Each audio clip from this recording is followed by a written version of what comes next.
You never know what lies beneath that murky water, Oliviana. That's right. Steve Nichols takes us through his lens once again and shows us what a drought is revealing in our lake and river right here in Decatur. Water levels in the lake have been down for a long time, and we're experiencing a drought. So when water's this low, like normally right now I should be underwater below the Lake Decatur Dam here. So when the water's this low, there's a lot of things that get revealed. And unfortunately none of it's good. You can see how much trash has been left down here, from bottles and styrofoam containers, that have night crawlers and stuff from people fishing, to a lot of. I was surprised at how many masks are down here right now, which is another potential hazard for fish and birds and stuff like that getting tangled up in it. And also, the amount of fishing line that's down here was actually kind of surprising to me. Now, what I can't get over is the amount of trash that was left behind by the people who recreate and use these banks the most. And that's the fishermen. It is such a massive issue that I don't even know where to start. And I started noticing one day, I just wanted to take pictures of nests, and I was looking at the amount of plastics just in bird nests. I mean, all these bird nests out here in front of me have plastics in them of some sort. Some of these are tarps, some of these are styrofoam sheeting, some of this is monofilament line. Hidden in this big ball of fishing line is a chunk of lead right there. That's what fishermen use to keep their bait on the bottom. But that chunk of lead right there is enough to probably kill a bird. Now, why do we care about a bird? Well, imagine if that bird was a bald eagle. And this bald eagle did die from lead poisoning. But plastics can be just as lethal. Plastics are so prevalent that it's a standard building material for birds. Does it pose a threat to birds? Well, yeah.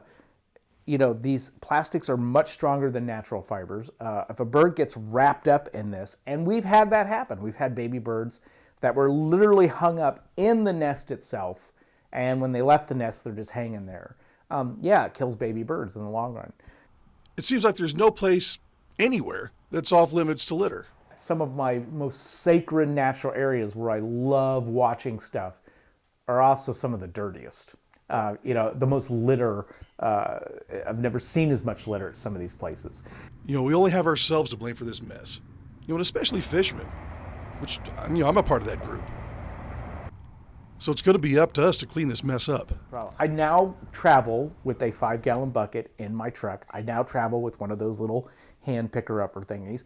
And now whenever I'm at somewhere like the dam, watching birds or fishing, after I'm done, I tend to pick up as much as I can fit in that 5-gallon bucket and take it and throw it away properly. So there is a fair bit of people that come down here with garbage bags just to pick up a lot of this stuff, because not only is it a pollution hazard, but it's certainly not pleasant to come down here and see the amount of garbage that's along these shorelines. We all want to come down here and enjoy the outdoors and stuff like that, and the last thing you want to see is something like what we've got going on behind us when these waters recede. The amount of trash that's down here isn't really pleasant for anybody to look at when they're down here. So yeah, we do have a fair bit of citizens that come down here and fish that I've seen filling up garbage bags and taking stuff out with us, and we always appreciate that.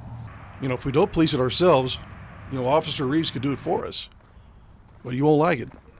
So yeah, if we catch somebody leaving stuff down here, the citation that's common for us to write is pollution of waterways. Fine start at $195 for something like that. If any of our officers catch people leaving stuff or dumping stuff in a waterway, usually it's a citation for sure. Now, unfortunately, when I go fishing, I catch more trash than I do anything else. That's not because I'm trying to catch trash. I'm just not a very good fisherman. That's beside the point. The point is, if you see me filling up a bag, chances are I'm not filling it up with fish. I'm filling it up with garbage and trash. So if you see me, come down and help me. I'd appreciate the help. Folks, we got to make this right and clean up. In Decatur, this is Steve Nichols, WAND. Steve Nichols, good man. As soon as possible, while lake levels are still low, Steve will be organizing a cleanup. That's right. And if you're interested in helping, contact Steve at steve.nichols, that's Nichols, at wandtv.com. Help the man out.